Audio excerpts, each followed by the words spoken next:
హల్లెలూయా. దేవుడి నామమునకే మహిమ కలుగును గాక.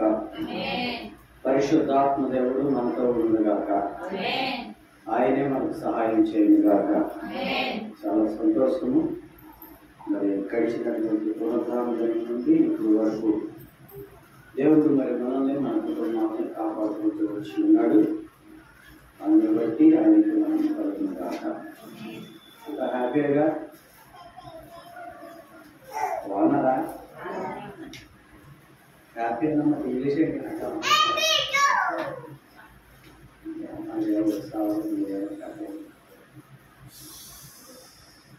ఇల్లు భోజనం అయిపోయినా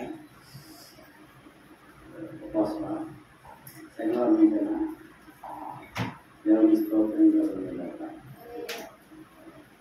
ఈరోజు వాక్యం ఎవరు చదివారు? కాలంలో 6:34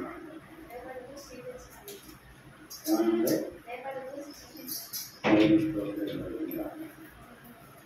ప్రతిరోజు కాలంలో భయపడద్దు.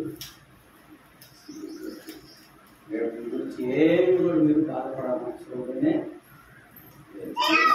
అలాగే దేవుడు సిద్ధపరుస్తాడు. నిజమే కదన్నమాట. దేనికి భయపడాల్సిన అవసరం లేదు. నాది ఒక చిన్న మాట.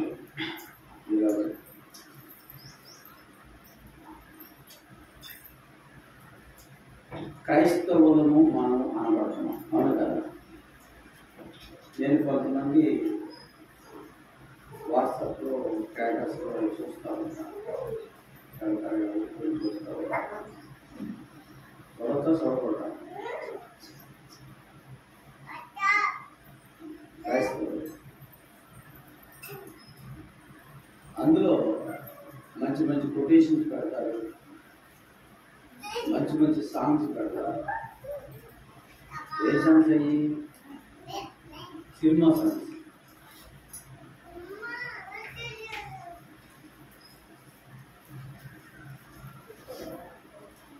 లోక సంబంధం. మళ్ళీ మన పేరుకి మాత్రం క్రైస్తవం.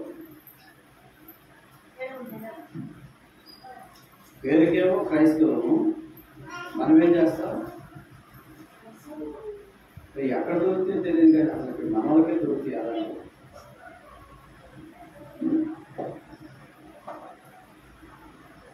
అన్ని జనులు ఏమనిపిస్తుంది అంటే వాడు క్రైస్తవ అవమానకరంగా, బాధకరంగా. ఏ విధం చేతైనా నువ్వేం చేయాలంటే దేవుడిని మహింపరిచే పని చేయాలి. దేవుడిని ఘనపరిచే పని మాత్రమే చేయాలి. దేవునికి మహిమ రావాలి. అదంతా కాకుండా మనం ఏం చేస్తామంటే ఏదో మనకు నచ్చింది మనం చేసుకుంటాం. అసలు మనం ఎవరు చెప్పేసి పత్రిక 2వ అధ్యాయం 1వ వచనం. అసలు మన ప్రోగ్రాం మన టైం టేబుల్ ఏంటి? అబ్రహాం శాసనం.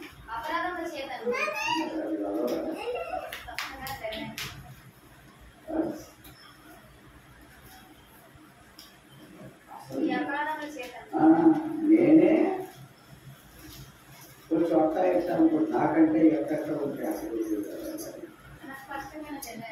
నాకేం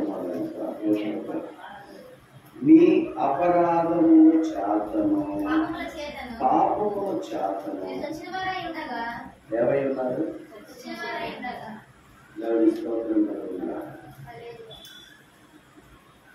ఈ అపరాధముల చేత పాపముల చేత చచ్చిన వారై ఉన్నారు. ఎలా ఉన్నారు? ఏం చేత? అపరాధములు, పాపము. అపరాధాలు ఎక్కడ తీసుకెళ్తే సావుకు తీసుకెళ్తాయి. పాపం ఎక్కడ తీసుకెళ్తుంది? సావుకు తీసుకెళ్తుంది.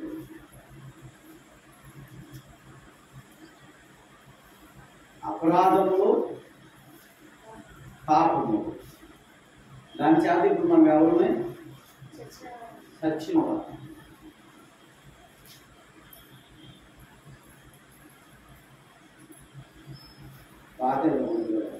చూస్తున్నావు నువ్వు మృతుడు కదా.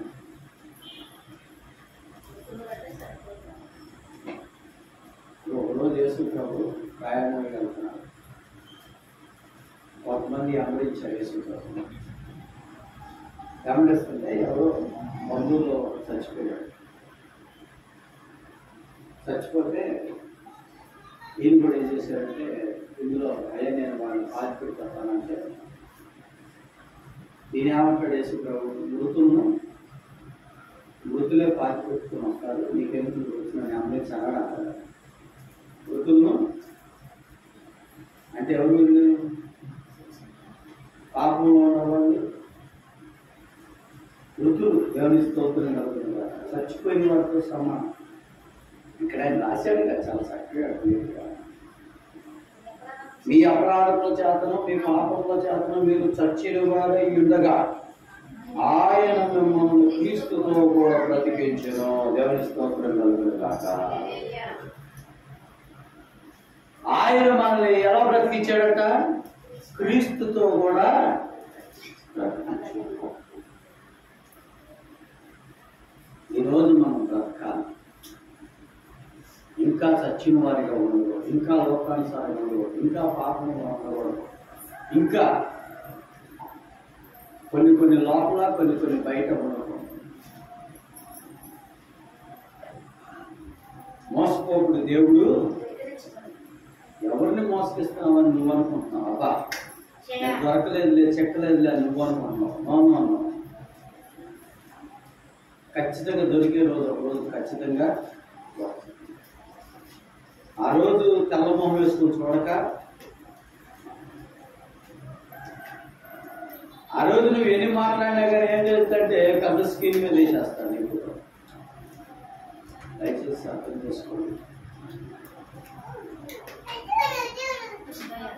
ఎందుకంటే దేవుడు ఈ లోకంలోకి పంపించిన విధానం వేరుగా ఉంది. ఒకసారి యెషయా గ్రంథం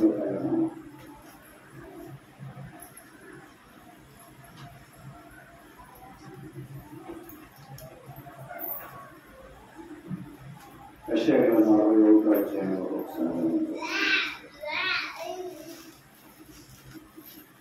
ప్రభువు యెహోవా ఆత్మ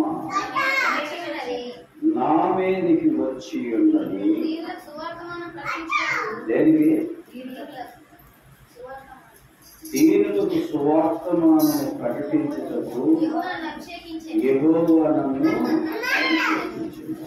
ఎవరికి సువార్త ప్రకటించడానికి? సువార్త ప్రకటించడానికి, యేసును గూర్చిన వార్త ప్రకటించడానికి. మీరు అపరాధముల చేతను పాపముల చేతను చచ్చిన వారై ఉన్నారు. ఆ చనిపోయిన వాడు బ్రతికించేది ఈ వాక్యమే. దేవుని స్తోత్రం కలుగునుగాక. ఆ చనిపోయినటువంటి పాపములో ఉన్నటువంటి వారిని బ్రతికించేది ఏంటిది అంటే వాక్యమే. ఇప్పుడు ఆ వాక్యమే మనకు ప్రకటించడానికి దేవుడు ఏం చేశాడంటే తెలుసా? ఒక మనిషిని అభిషేకించి పాపములో ఉన్న వారిని విడిపించడానికి లోకములోకి పంపించాడట. ఎక్కడ పంపించాడు? పాపములో ఉన్న ప్రతి ఒక్కరిని విడిపించడానికి దేవుడు ఎక్కడ పంపించాడమ్మా? లోకంలోకి పంపించాడు. ఎందుకు పంపించాడు? సువార్త ప్రకటించడానికి పంపించాడు. సువార్త ప్రకటించి వాక్యమును ప్రకటించి అనేక మంది పాపములో ఉన్న వారిని విడిపించడానికి పంపించాడు. దేవుని స్తోత్రం కలుగునుగాక. ఇందులో కొంతమంది ఉన్నారు. ఎవరు? నలిగిన హృదయం గల వారిని ఏర్పరచడానికి, నలిగిన హృదయం గల వారిని దృఢపరచుటకును, సర్వాంగ వారిని విడిపించుటకు. దేవుని స్తోత్రం కలుగునుగాక. కొంతమంది శ్రమలో ఉన్నారు. అది ఏ శర? పాపం అనే శర. అది ఏ శర? స్వార్థం అనే శర. అది ఏ శర? అసూయ అనే శర. వీళ్ళు పోలీస్ స్టేషన్లో ఉన్నామంటే విడిపించగలుగుతాం. దేవుని స్తోత్రం కలుగునుగాక. కొన్ని రోగంతో ఉన్నవాడిని అంటే ఏదో పెళ్ళేసుకొని బతికిస్తాం. ఈ పాపంలో ఉన్నవాడిని ఎలా బతికిస్తాం అని ఎలా ఇడిపిస్తాం? ఎంకాడు ఎన్నామడికే ఎంకాడు. ఇది ఏం చేస్తాడు తెలుసు, తనకు నచ్చినవి తీసుకుంటాడు, ఏదైనా తనకి ఇష్టమైతే తీసుకుంటాడు. ఇప్పుడు ఇక్కడ పంపిస్తుంది ఎవరి కోసం అంటే చెరలో ఉన్న వారికి విడుదలను, బంధింపబడిన వారికి విముక్తిని ప్రకటించుటకు. దేవుని స్తోత్రం కలుగును గాక. వారికి విముక్తి ప్రకటించడానికి. అమ్మా ఇంకా పాపంలో ఉన్న విడుదల.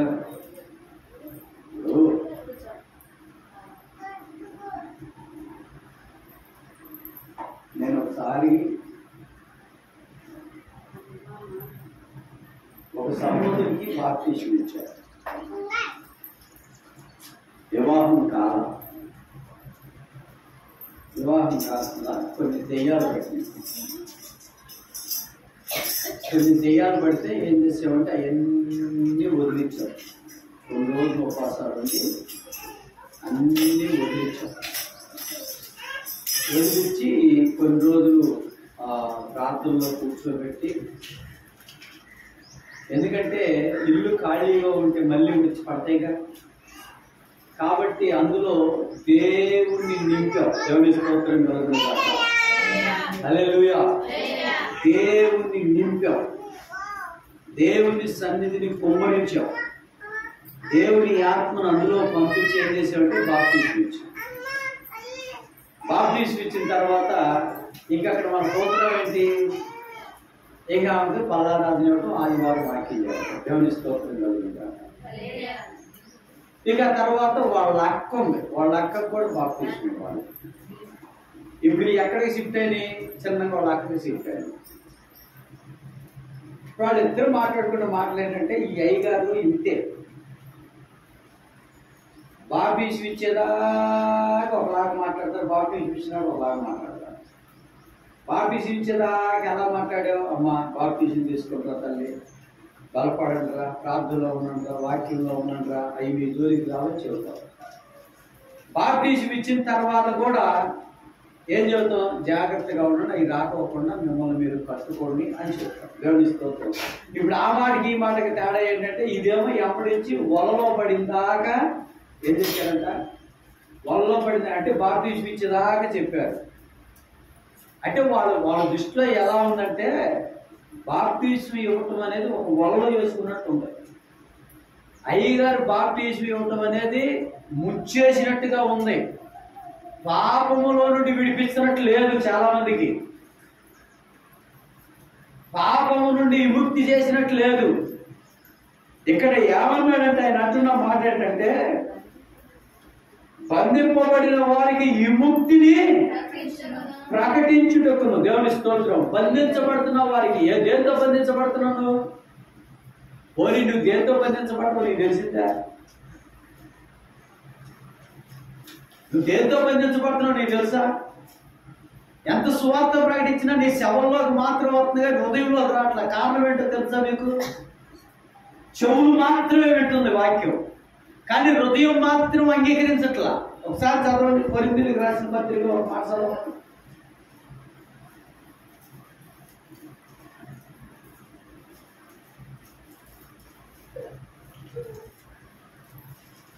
కొరింథీయులకు రాసిన 2వ పత్రికలో ఉన్న చూడండి, ఒకసారి చదవండి. 4వ అధ్యాయము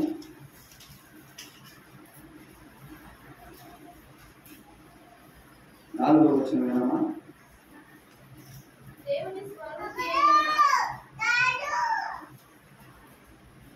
మూడు గంటలు చదవాలి. మా సువార్త మరుగు చేయబడిన ఎడల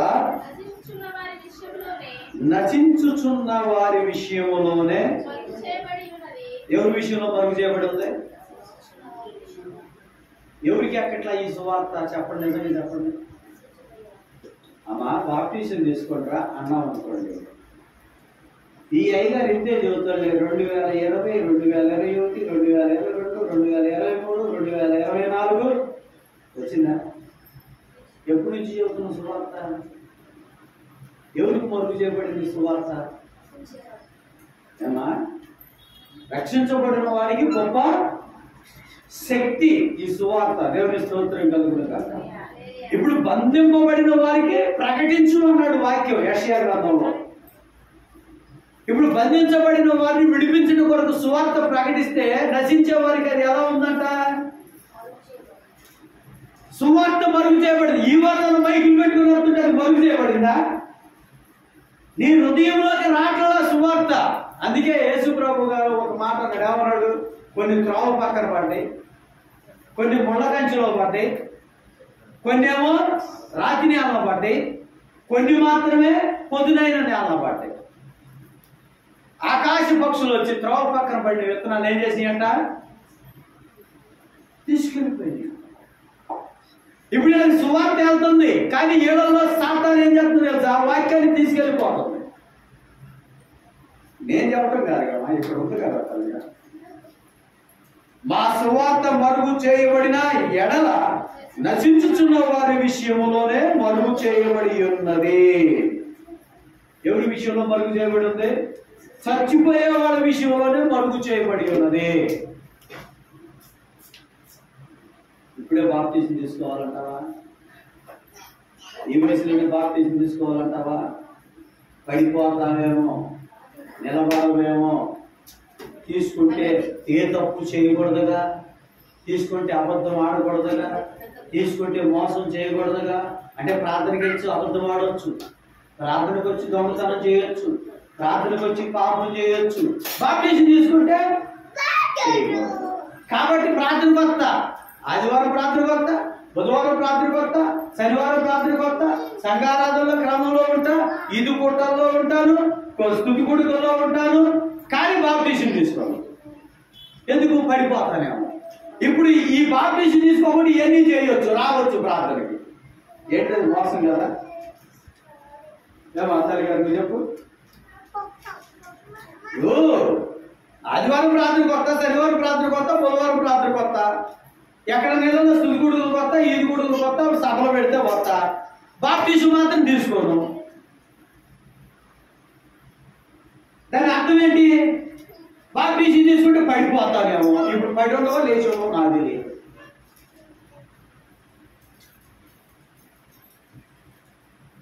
ఎలా ఉండవో నాకైతే తెలియదు. నేను పడిపోతానేమో.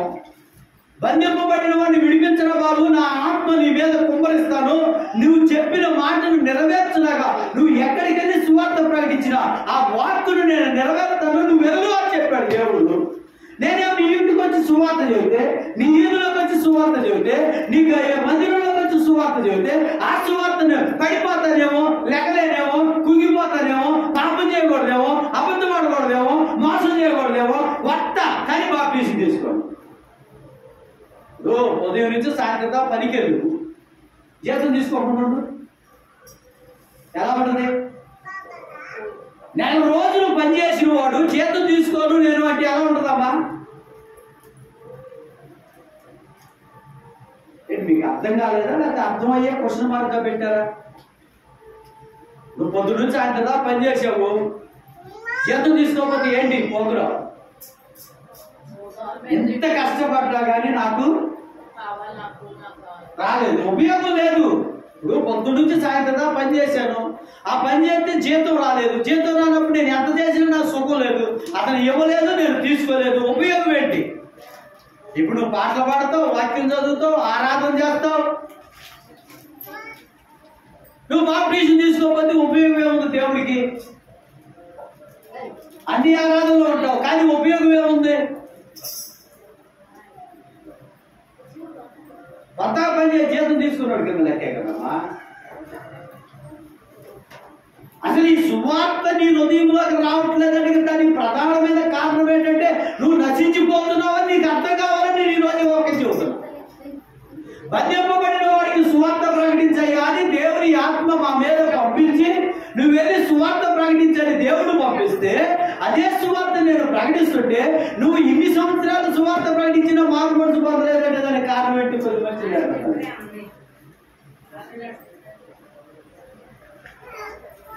నేను మార్పరచబడలేదు. నాకు ఇష్టం వచ్చినవి చూస్తా, ఇష్టం వచ్చినట్టుగా నడుస్తా, ఇష్టం వచ్చినట్టుగా ప్రవర్తిస్తా అంటే దానికి దేవుడికి ఉపయోగపడి నీ వల్ల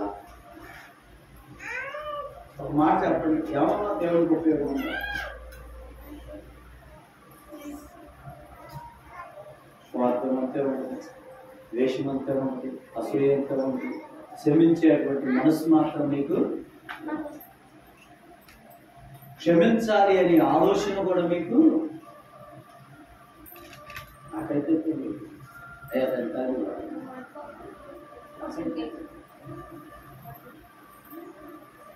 ఇప్పుడు నేనేమంటానంటే నేను అనే మాట ఏంటంటే, ఈ సువార్త ఇంత ప్రకటించినటువంటి సువార్త నేనే కాదు, నాకంటే ముందు కూడా సేవకులు వచ్చారు. పెద్ద పెద్ద మీటింగులు పెడుతున్నాం, వాస్తవం చెప్పాలంటే పెద్ద మీటింగులు పెడుతున్నాం, సువార్త ప్రకటిస్తున్నాం, అవునా కదా? ఇంత సువార్త ప్రకటిస్తూ ఇన్ని మీటింగ్లు పెడుతూ ఇన్ని వాక్యాలు చెబుతున్నా కానీ మీరు ఇంకా ఆ వాక్యమును వింటలేదు, నీ హృదయంలోకి రావట్లేదు, నువ్వు బాప్టిజం తీసుకునే స్థితిలోకి రావట్లేదంటే ఈ సువార్త నీకు మరుగు చేయబడుతుంది. నీ హృదయంలోకి వాక్యం రావట్లేదంటే దానికి కారణం ఏంటంటే ఇక్కడ పట్టబయలుగా కనపడుతున్న మాట ఏంటంటే నువ్వు నశించిపోతున్నావు. అంతేనమ్మా అక్కడ అరే నా ఏం అర్థం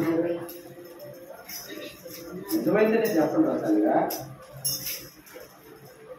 2 కొరింథీయులకు రాసిన పత్రిక 4:3 ఏమని రాయబడి ఉన్నది? మా సువార్త మరుగు చేయబడిన ఎడల నశించుచున్న వారి విషయంలోనే మరుగు చేయబడి ఉన్నది. ఇదమ్మా, మా సువార్త మరుగు చేయబడుతుంది.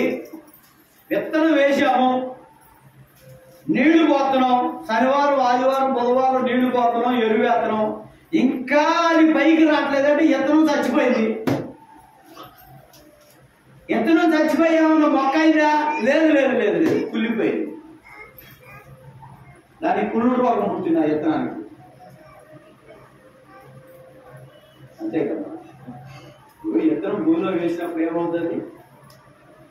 చచ్చిపోయి మానైద్ది, అనేకులకి పళ్ళు పలహారం ఇచ్చే చెట్లా మిగిలింది. దేవుని స్తోత్రం. ఇప్పుడు ఈ సువార్తమానము నీ జీవితంలోకి రాలేదు, నీలో మార్పు రాలేదు, నీలో మార్పు కలిగించలేదు అంటే దానికి ప్రధానమైనటువంటి ఒక మెయిన్ కారణం ఏదైనా ఉంది అంటే ఏంటి ఆ కారణం? నువ్వు చెప్పాలా? సర్వేతలో నశించిపోతున్నాము, అంతే కదా? అక్కడ ఉన్నదే కదా, ఏమా అక్కడ ఉన్నదే కదా, నశించుతున్న వారి విషయంలో మరుగు చేయబడింది. 4వ వచనం, దేవుని స్వరూపి ఉన్న క్రీస్తు మహిమను కనపరుచు సువార్త ప్రకాశము వారికి ప్రకాశింపబడుతున్న నిమిత్తము ఈ యుగ సంబంధమైన దేవత అవిశ్వాసులైన వారి మనోనేత్రములకు గుడ్డితనమును కలగజేసేను. ఏ కలగజేసింది? ఇప్పుడు గుడ్డోడికి లైట్ చూపిస్తే ఏమన్నా ఉపయోగం ఉంటుందా? గుడ్డోడి దగ్గరికి వెళ్ళి లైట్ పెడితే ఏం సుఖం చెప్పు? కళ్ళు లేనోడి దగ్గరికి పోయి లైట్ వెలిగించి ట్యూబ్ లైట్ వేసేవాడు కళ్ళు లేనోడి దగ్గర ఏమన్నా ఉపయోగం ఉందా? ఆది యందు వాక్యమును, వాక్యమే ఆయన వెలుగు, లోకంలో ఉన్న వారందరినీ వెలిగించడానికే వచ్చాడు, అవునా కదా? ఆయన వెలుగు లోకంలో ఉన్న వారిని అందరినీ వెలిగించడానికి వచ్చాడు. గుడ్డోళ్ళ దగ్గరకు వచ్చి వెలుగుని చూపిస్తే సువార్త ఏముంది? నా ముత్యములను పందుల ముందు పడేయొద్దు అన్నాడంటే, ముత్య సువార్తలో పందుల ముందు వేయొద్దు అన్నాడు. వాక్యాన్ని పందుల ముందు చదవద్దు అన్నాడు. ఎందుకని ఉంటాడు ఆ మాట? వాక్యాన్ని పందుల ముందు వేయొద్దని. పంది ఏం చేస్తుందమ్మా? చెప్పాను ఇంతకుముందు నేను ఒకసారి. ఇప్పుడు అమెరికాలో పందులు లేవు, ఇక్కడ ఉండే పందులు. అమెరికాలో పందులు లేకపోవడానికి కారణం ఏంటి చెప్పండి? అది క్రిస్టియన్ దేశం, పంది నిషేధించింది బైబుల్లో. ఇక్కడికి వచ్చిన తర్వాత పందిని చూడంలో ఎంత జంతువు అనుకున్నాడు. ఇది అక్కడతో అసలు ఎంత జంతువు, అసలు ఇలాంటి జంతువు లేదు, మన దేశంలో లేదు కాబట్టి దీన్ని తీసుకెళ్దామని దానికి ఏసా బోసా పుట్టించి ఆ విమానంలో తీసుకుని వెళ్ళాడు, అమెరికా తీసుకుని వెళ్ళాడు. అమెరికాలో తీసుకుని వెళ్ళి దానికి ఒక హారం తయారు చేశాడు, దానికి కూడా చెవులు కుట్టించాడు, బంగారం కమ్మెలు తడిగాడు, బంగారంగా చక్కగా మెడలో బంగారం చైన్లు వేసుకున్నాడు, అన్ని తొడిగించాడు, తీసుకెళ్తున్నాడు. రోజు సరదాగా దానికి ఒక మెడలో గొలుసేసుకున్నాడు, గొలుసేసుకుని చక్కగా నడిపిస్తున్నాడు. కుక్కల్ని బొచ్చు కుక్కలు నడిపిస్తారు చూసివా, ఆ టైంలో అమెరికాలో నడిపిస్తుంటే ఆ పందిని చూసి ఆశ్చర్యంగా చూస్తున్నారు. అందరూ ఆశ్చర్యంగా చూస్తారు, ఎందుకంటే అది లేని జంతువు, అది ఆ దేశంలో లేని జంతువు, ఆశ్చర్యంగా చూస్తున్నారు. ఈ తీసుకుని వెళ్తుంటే ఎక్కడో ఒక మురిగుంట కనపడింది, గట్టిగా చుట్టూ లాక్కుని వెళ్తుంది. నల్ల ఏముంది, చెవులకి ఏముండే, ఒళ్ళంతా బంగారం వేసాడు పందికి. దాన్ని ముద్దుగా పెంచుకున్నాడు, ముచ్చటగా పెంచుకుంటున్నాడు, చక్కగా కొంచెం లాక్కొని వెళ్ళిందే. ఎట్లా లాక్కొని వెళ్తుందని వెనకాల అవుతుందా, కానీ మనిషి కూడా లాక్కెళ్ళింది, బుర్రగుంట్లో పడేసింది. ఒక్కొక్క పంది అది పడేది కాక ఇంకొక మనిషిని కూడా పడేస్తుంది. అలాంటి పందులు ఉన్నాయి. ఎందుకో తెలుసా, ఈ పంది ఏం చేద్దంటే మొన్న నువ్వు బొద్దుగుంట్లో పడతావుగా అనుకోకుండా ఏం చేద్దాం తెలుసా, నిన్ను పడేస్తుంది. ఇప్పుడు నువ్వు బొద్దుగుంట్లో నువ్వు పడలేదా బొద్దుగుంట్లో, నువ్వు పంది పోయింది, నేను ఏమా ఇదే పంది, అది అడిగి పందా. అడ్డుగోల పందులు ఉంటాయి కొన్ని, అయితే నిజంగా నువ్వు కరెక్ట్గా నడుతుంటే ఎక్కడ నా మీద లేపి చెబుతాడనని నేరస్థాపన మోపడం కోసమైనా ఉచ్చులో తీర్చేటువంటి పందులు తీసుకెళ్తున్నాడు. మళ్ళీ తీసుకొచ్చి శుభ్రంగా గడిగి మళ్ళీ బంగారం కడిగాడు, మళ్ళీ ఆ దారిని బాగుంటే మళ్ళీ ఏం చేశాడు, మళ్ళీ లాక్కాడు. డాక్టర్ దగ్గర తీసుకెళ్ళి ఆయన అన్నాడు కదా, అయ్యా నేను దీనికి లక్షల విలువ కలిగిన బంగారం మెల్ల వేసాను, దీనికి కావాల్సిన సమస్తము సమకూర్చా, ఇది మన దేశంలో ఎంతగా ఉందని చెప్పి దీన్ని తెచ్చుకున్నాను, ఇది ఇలా చేస్తుంది అంటే ఆ పంది స్వభావం ఆ డాక్టర్కి తెలుసు. ఆ పంది స్వభావం ఎవరికి తెలుసు, డాక్టర్కి తెలుసు. ఆ యజమానుడి స్వభావం కూడా డాక్టర్కి తెలుసు. ఇటు పంది స్వభావం తెలుసు, యజమానుడి స్వభావం తెలుసు. యజమానుడి స్వభావం ఏంటి, ఇది పందైనా వదలడం. యజమానుడి స్వభావం ఏంటి, ఇది పందైనా దీన్ని వదలడం. ఈ పందికుండా రోగం ఏంటి, మురిగుంట కనపడితే పరిగెత్తి ఈతో పొద్దా కడిగించడం ఏంటని చెప్పి ఏం చేస్తారంటే, అయ్యా కొంత ఖర్చు అవుతాయ్యా అన్నాడు. ఇది లక్షలు పెట్టి నేను దానికి బంగారపు తొడుగులు తొడిగితే 7 వారాల నగలు తొడిగినట్టు తొడిగితే ఎంత అవుద్దయ్యా అన్నాడు. ఏదైనా కానీ దీని ఖర్చు ఎంత కానీ ఒక 2 లక్షలు అవుద్దయ్యా అన్నాడు. ఇంత జంతువుని తిప్పుతున్నానంటే నాకు అసలు ఆశ్చర్యంగా 2 లక్షలు చేయాలని ఏమన్నా క్యాష్ ఇచ్చేది. సరే ఒక 6 రోజుల తర్వాత రామన్నాడు. ఆ 6 రోజుల తర్వాత ఏం చేసేది తెలుసా, వచ్చాడు, సరే తీసుకెళ్ళన్నాడు. ఇక గొలుసు కట్టుకొని వెళ్తున్నా కానీ టెస్టింగ్ చేస్తారుగా, ఆ మురిగుంట కాడికే తీసుకెళ్ళి పెట్టాడు ఈ పందిని. ఇదేం చేస్తుంది తెలుసా, మురిగుంటలో బొమ్మన్న బాటల నెట్టిన బాటలు ఆ మురిగుంటలోకి. ఎందుకని, మళ్ళీ డాక్టర్ దగ్గరికి వచ్చినాం, నా డబ్బులు పోతే పోయినాయి కదయ్యా, కానీ భలేగి చూసావయ్యా, ఎలా చూసావయ్యా. పంది గుండెను తీసేసి మానవ గుండెను నేను దానికి అమర్చాను, గుండె మార్పిడి చేశాను. ఇప్పుడు మనము కూడా అపరాధముల చేతను పాపముల చేతను చచ్చిన వారమై ఉన్నాం. ఈ సువార్త మనకి మరుగు చేయబడింది కాబట్టి మనం నశించిపోతున్నాం. ఈ వాక్యము వింటున్నాం మాత్రం వింటున్నాం, కానీ ఇది మనకేమై ఉన్నది, మరుగు చేయబడింది. ఈ వాక్యం మనకి నడవట్లేదు. కాబట్టి దీనికి వెల యేసుక్రీస్తు రక్తము ఏం చేసాడు తెలుసా? ఆ 2 లక్షల కంటే విలువైనటువంటి యేసుక్రీస్తు రక్తమును మనకు ఇచ్చి మనలను ఏం చేశాడు? స్వతంత్రులుగా చేశాడు. దేవుని స్తోత్రం కలుగును గాక. అందుకని ఈయన ఏమన్నాడంటే, ఈ పందుల ముందు ముంచిమగా పంచడం కన్నా, ఈ పందుల ముందు సువార్త ప్రకటించడం కన్నా, ఈ పందుల ముందు నువ్వు ఎంత విడిపించాలని ప్రయత్నం చేసిన విడుదల పొందరు అన్నాడు. అన్నాడు